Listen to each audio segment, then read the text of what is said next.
So, by now, you, along with everyone else with a Netflix subscription apparently, have probably seen The Witcher. Which means, like me, you probably have toss a coin to your Witcher, oh valley of plenty, oh valley of plenty, oh, stuck in your head, and I'm sorry that I've just gotten it back stuck in there. And also you're probably questioning why Jaskier and Geralt didn't end up together, because those two are so amazing together and then totally had a thing for each other. No, that's just me. Despite some wonky choices here and there, I loved The Witcher. But there was one story beat in particular that really spoke to me as a trans woman, and that's the story of Yennefer, or specifically, her fantastic glow-up midway through the season. Let's do a quick reminder for anyone who may only remember The Witcher's story as the fever dream that it was, and in honor of Jaskier, we'll do it in the form of a song. Oh, okay, no, not really, I can't sing, so we're just gonna skip over that. Yennefer, a hunchback and quarter elf, is sold by her father to Tissa de Veers, I hope I'm saying that right, who takes her to study magic at Arduza. So many weird fantasy names. After some difficulty mastering magic and turning some of her friends into slugs, Yennefer eventually graduates and, like all those who study magic in this world, gets her chance to transform her body into her ideal image. This is highly appealing to Yennefer, who has spent her entire life being looked down upon for her hunchback appearance and has internalized a lot of that feeling about her body. Eventually, after getting involved in several political machinations and betrayals involving her sexy boyfriend, Yennefer gets the surgery to transform her body without anesthesia, mind you. The chick is 100% badass. Now, as I said, this storyline is something that as a trans woman I greatly related to. Part of my journey as a trans woman was dealing with gender dysphoria, or the distress of realizing that the gender I was assigned at birth, a boy in my case, doesn't match with the gender that I am in my head. And that distress brought a lot of depression, self-hatred, and suicidal thoughts, as I've talked about in other videos on this channel. And part of the way that I was able to help alleviate that distress in my life was through socially transitioning to living life as a woman, and also through therapy, hormones, and, as it relates to Yennefer, surgeries to make my body match more with how I relate to it. Specifically, the one I want to talk about here was vaginoplasty, where I turned my penis into a vagina. Having that surgery changed my life. It changed how I connected to myself and to my body and gave me greater confidence going forward. I won't get into too much detail here because, like I said, I've done it in a whole other video on my struggle with depression and how surgeries helped with that, so go check that out here. Now, clearly Yennefer is dealing with something slightly different, what professionals today would describe as body dysmorphia disorder, a mental health disorder in which you can't stop thinking about one or more perceived flaws or defects in your appearance. A flaw that appears minor or can't be seen by others. But you may feel so embarrassed, ashamed, or anxious that you avoid many social situations. And that's a feeling that is by no means exclusive to trans people. Many people feel that way about their bodies for numerous reasons, regardless of if it's a part of their body they had since birth like Yennefer, or an injury that left them disfigured or disabled, or even something like weight gain or weight loss. I myself also felt similarly about my weight, as I used to weigh 300 pounds and now weigh around 150, and feel so much more positively about myself and my body because of that. Now, this isn't to say that everyone needs to be a certain lower weight to be happy, but just that everyone has a specific way that they feel comfortable in their body. And it's not often always the way that your body actually is. So working to have your body match what makes you comfortable through exercising, eating, or surgery can vastly improve one's mental health. Both losing weight and getting a vaginoplasty did that for me, making me vastly happier on a day-to-day basis. But Yennefer's struggle with her body image is a form of dysmorphia. While my dysmorphia came from my gender and her from her hunchback, we both felt a lack of connection with our bodies that affected our day-to-day life. And surgery was a way in which we both were able to alleviate that stress. But there are tons of characters in TV and film that have dealt with body or gender dysphoria. But you see, there's a bigger reason that I connected with Yennefer's surgery beyond simple dysphoria. And that's because Yennefer's surgery came with a cost. By getting the surgery, Yennefer was no longer able to have children. She became infertile. And you see, so am I. As a trans woman who decided to transition by using hormones and getting a vaginoplasty, I'm no longer able to have biological children. Estrogen made my sperm less fertile and ultimately left me permanently infertile after a few months on it. And getting a vaginoplasty? Well, without getting too graphic, completely removes the tools necessary to produce sperm from your body. So in order to have the body that made me feel more comfortable, being able to have kids was something that I had to give up. And in all honesty, I want to be a parent one day. Now, not for the next few years, as I still have a lot to figure out before I get there, but I do want to be one. I even personally broke up with someone that I still love so dearly today because she and I had differing views on wanting to be a parent. For me, though, I've dreamed of being a parent ever since my dad read me the Hobbit books as I fell asleep as a kid. And I thought about how much I wanted to share that with my own kid one day. So to realize, as I came to terms with being transgender and knowing that I was going to have to transition to be happy in my day-to-day life, being fertile was something I would have to give up. And that was really difficult to come to terms with. But I knew that this was something that I had to do, that I had to give up in order to be the person that I wanted to be. Now, I know there are numerous ways around this. There's adoption and sperm donations. I've even taken one of these steps. I've actually frozen some of my sperm before I transitioned, and it's currently sitting in some tubes in a freezer somewhere in a facility in Minnesota. But these options aren't available to everyone. My sperm tubes cost me several $100s a year to keep, something I'm thankfully able to afford, but not everyone can. It also means that my kids haven't even been born yet, and I'm already paying for them. Damn freeloaders. They better get into a good college. And also, there's no guarantee that my sperm will take when I use them. I only have 3 vials of my sperm saved, and if all 3 of them fail to get my future partner or egg donor pregnant, I'm SOL. And if they fail, the other options are also really difficult. Sperm donations and in vitro fertilization are also extremely costly, prohibitively so for many people. As for adoption, I'm part of the LGBTQ community, and there have been many political efforts done to try and limit access to adoption rights for queer families. So there are no guarantees. I may not get to be a parent, and I made that even more difficult because of my transition as a trans woman. But as sad as that makes me, I don't regret it. I made the decision to pursue transition because I knew that to live otherwise was untenable for me. I was suicidal and spiraling down further. So I did what I had to do to love myself better. I do not regret my transition one bit, and I would do it all over again. But I am saddened sometimes by its costs. But it's one I was willing to pay, and because of my economic situation, was somewhat able to mitigate. But this leads us to something that's going to be rather difficult and touchy to talk about, because it's an extremely sensitive topic within the transgender community. And that is transition regret. In The Witcher, Yennefer ultimately realized that by getting her surgery to make her look more conventionally beautiful, she lost something that was ultimately important to her: her ability to have a biological child. So her main arc throughout the rest of the series' next few episodes is her trying to get her fertility back. The girl even tries to hunt down a dragon in order to get it back, which is like, pretty boss if you ask me. But ultimately, she does express regret at her decision to get surgery and wishes she hadn't done it in some senses. So this leads me to actually talking about transition regret within the transgender community. And before we do that, I need to talk about something right up front here. Like I said before, transition regret is a difficult topic to talk about within the transgender community, sadly for political reasons. You see, transgender identity has become deeply, deeply politicized. We've become, especially in the United States and the United Kingdom, scapegoated for numerous reasons. But one of the most prominently is by TERFs, or trans-exclusionary radical feminists. TERFs often argue the narrative that trans women are just men pretending to be women, or mentally ill people who think they're women, and that by claiming to be a woman, trans women are somehow destroying the concept of womanhood or invading women's spaces. That there's this dystopian future where trans people have completely destroyed our understanding of biology and taken over all conversations about women's rights, so we couldn't talk about things like access to abortion because that's not a trans woman's issue. Which is insane, by the way. Breaking all that down is slightly outside the realm of this video, and if you want to learn more about TERFs, check out this one. But suffice it to say, transgender women are often the first to fight alongside our cis, or non-transgender, women sisters for abortion rights, even if they don't directly affect us.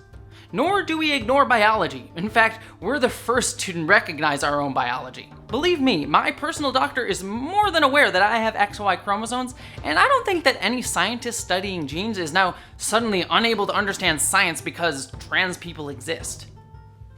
But TERFs, as well as other anti-transgender, often right-wing, groups use this narrative in order to harm trans people in numerous ways, such as limiting our rights or publicly misgendering or insulting trans people, both of which, as I've spoken about in other videos, greatly contributes to depression and the suicide rate of transgender people. And one of the ways these right-wing groups and TERFs justify their actions is the use of transition regret stories. They point to someone who regrets transitioning or detransitions as evidence of the trans cult, manipulated or hurt trans women, or trans men as well, who they argue are just lesbians or women who have been told to be ashamed of their womanhood. That is, if TERFs acknowledge trans men at all. So to talk about the concept of trans regret with trans people is difficult, because transition regret is weaponized against our community in really harmful ways. Reporters, such as Katie Herzog of The Stranger, who have tried to talk about transition regret in a fair way, while also acknowledging the politicized narrative of transition regret by TERFs, often face criticism or cancel culture or even harassment for even talking about transition regret. I've been in the queer community for, all of my adult life, and I have a lot of trans friends, and I'd never met anybody who had detransitioned before. And I thought it was a story that needed to be told. And did you think that it would get this response that it did? I knew there was going to be a response. I didn't know how sort of heated it would get. I'm not transphobic. I'm not a conservative. I do believe in trans rights. I believe that trans people should be able to use the bathroom if they want and serve in the military. And I thought that would insulate me, but it didn't. So I ask this like feelings only, specifically feelings. But how did it feel to start getting the negative response? Stressful. It felt terrible. It was incredibly stressful. I couldn't sleep. I felt every time my phone would beep, I felt like I was going to throw up. Eventually, I just turned everything off and left town and sort of shut it off for a couple days. But we need to acknowledge that people who suffer transition regret do exist. Because if we don't, we make them invisible. We tell them that their journey or struggle aren't something that we as a community or society don't want to deal with because it's not convenient. And that's really horrible to say to anyone, especially when trans people ourselves are often told the same thing by society as well. That we don't conveniently fit into the narrative of the world of being a strictly man or woman, so we aren't worthwhile as a result. And by the way, detransitioners actually make up only a tiny part of the transgender population, which itself is already pretty tiny. A 50-year Swedish study found that only 2.2% of people who medically transitioned experienced transition regret. Compare that with the 17% of people who in general feel dissatisfied when they get plastic surgery, not just trans people, and you see how small that 2.2% number really is. But this number can be much higher if we look at kids who identify as transgender. A Canadian study found that 80% of kids who explore a trans identity often end up identifying as their birth sex. My own sister actually went through this, desperately asking my stepmom to go on testosterone when she was 14, but today is perfectly happy identifying as a cis woman. Children often try to play with identity and are trying to figure themselves out. Many of us during puberty don't have a firm identity, and we're trying on as many hats as possible to find ourselves. And given that society has finally allowed us to discuss gender as the much more flexible concept that it is, it's understandable that younger kids would want to play with that identity, but ultimately not settle on it. It's why when my sister was going through this, I encouraged my stepmom to let her play with gender, to try on guys' clothes. It's also why I said that maybe we should let my sister go on puberty blockers, which, by the way, have been proven not to be harmful to kids, and in the case of transgender kids, can drastically improve mental health by having them not go through puberty that would change their body irrevocably in ways that they would not want.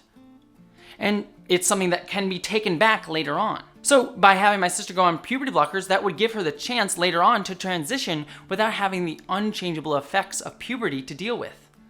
Transitioning after puberty is much harder, take it from me, and has less good results. But all that being said, this worry about transition regret was also why I said that my sister shouldn't start testosterone at that point in her life.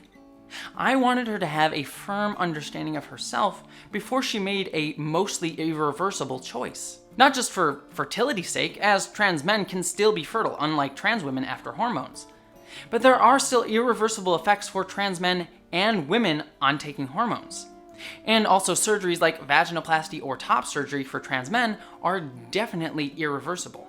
It's hard to find exact reliable numbers on depression and suicide rates among those who have transition regret because, as I said before, it's been so heavily politicized.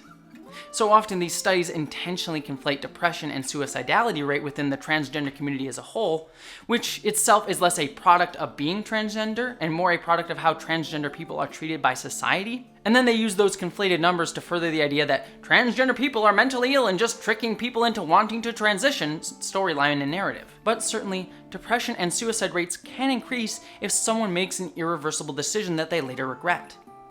People who have transition regret and or decided to detransition often struggle with that. It's why, like I said, while I don't think being transgender is a mental illness, again, I've talked about that in another video, being transgender does bring with it a lot of mental health struggles. And it's why I do believe that before anyone considers transitioning, they speak with a doctor as well as a psychological professional like a therapist before making these choices.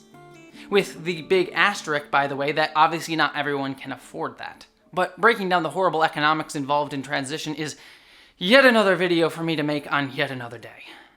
But in the end, what are we left with? Well, ultimately, it's all about working to be aware of yourself and your needs. For myself, transitioning was an important part of me dealing with my mental health. I needed to get a vaginoplasty and start hormones because if I didn't, I might not have survived my own suicidal thoughts. But transition did cost me something, both actual money, but also my fertility. But I was, let's not say okay with it, but willing to accept that. And for a lot of people in the trans community, transition is incredibly important. We need to do it, because otherwise we might not survive, and so we pay the cost that we need to do it. Because you see, Yennefer does end up regretting her surgery, but, and this is a mild spoiler for Witcher, by the way, she does get to be a parent in a way. She finds her parenthood through the character of Ciri, becoming a mother figure to her. And she is able to find happiness as a mother, and also happier in her body because of her surgery. She had to compromise, she couldn't have a biological child, but it ultimately worked out. And for many trans people like myself, that compromise works. For some, those compromises don't work out. Some don't get to be parents. But sadly, like many things in life, transition included, these compromises don't end up being fair or work out in the end. It's not perfect and we need to change it, but it's something that we can only start to change if we begin to talk about it. But beyond that, we also need to remember that there are some people who aren't as aware of the compromises, or aren't as fully aware of themselves before they make the decision to transition. And we need to allow space for that conversation, to allow people time to figure themselves out, and make sure that we acknowledge their struggles too if they do experience transition regret. We need to not let their narratives be completely erased just because they are co-opted by horrible groups like TERFs or anti-trans groups for political gain. We can fight those groups and those narratives while also accepting that these people who were once considered part of our community, even if they don't feel like they fully belong there anymore, are still something that we need to discuss. People like Geralt of Rivia in The Witcher walk outside the norm too. And his story isn't the same as every other outsider that's in The Witcher, with someone like Yennefer who is also an outsider from her society. But all of them, Geralt and Yennefer, work together, find each other, hold each other up. That's what we all need to do. Hold up each other as outsiders, even if we don't always share the same exact journey.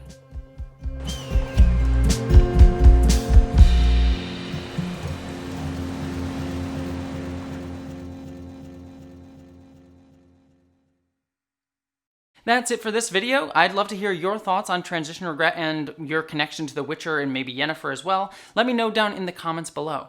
And if you want to see more of these videos, don't forget to subscribe to this channel where I use pop culture to discuss issues of LGBTQ culture and also social and political issues as well. And if you want to help make these videos even better, consider giving to my Patreon page. Every little bit helps me pay the bills. And like I said, makes these videos better and lets me buy new equipment and things like that. And also helps me maybe do this full time one day. But regardless of if you give to my Patreon or if you subscribe, I'm just glad that you stopped by. And as always, don't forget Toss a coin to your witcher, oh valley of plenty, oh valley of plenty, oh. Thank you so much to all of my patrons, especially right now considering everything that's going on in the world. You keep me motivated and you help me continue doing this channel every single month. I could not do it without you. And a special thanks to my patrons, Polymena, Mystic the Monarchete, Bree Beecher, Din Hagney, Dante St. James, Anti-Cat 808, Patrick Shannon, Wayne Twitchell, Wen Dizzlebizzle, Subraxis, Zach Cody, Maeve, Jason Knott, Maggie Evans, Christy Marie Johnson, Gavin Robinson, William Stewart, Michael Beam, Miranda Janelle, Mari Neckar, Lorena Mesa, Wellington Marcus, Susan Banks, Buttoneer, Ish the Mad, Ashley Allen Boticcio, Boyd and Mary Beth Earl, Stefan Schuhart, Greg Gillum, Christina Dalliance, Ashlyn Solstice, and Eli Bergmoss. Thank you to all of you.